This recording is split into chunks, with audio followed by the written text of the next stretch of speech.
Take a photo of beautiful, lovely couple. I got this feeling down deep in my soul that I just can't lose. Guess I'm on my way. Yeah. Ganda. In the way I feel now, I guess I'll be with Sir, saglit lang po, print ko lang May permit ka dyan, sir? Wala po eh. Picture lang ako sir, nakiusap lang to. Pakita kita ulit dito, sir, ha? Sige. Muna, kuha ka muna ng permit, sir. Sige po, sige po. Ha?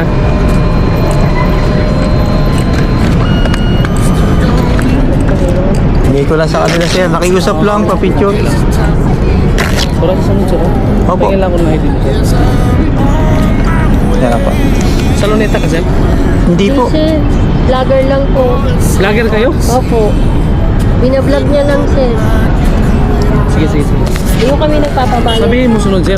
Sabihin mo vlogger ka. Pasensya na sir. Hindi ko kami nagpapabayad. Hindi ako nagpapabayad. Kala ko yung mga ano doon. Hindi po. Always. Amin yan, sir. Smile. Yan. Sige, pagkatapos, sir, ha? Sige, Sige po. sir. Salamat po. Okay, ito na. Ito na lang yung nilagay ko. Hindi ko na masulat maayos. Si Ricky, sir. S-E-A tapos R-I-K-I. Ayan na. Sige, sige. Salamat. Sige, sige. Ingat kayo. Thank you sa kanya. Sige, sige. Thank you po.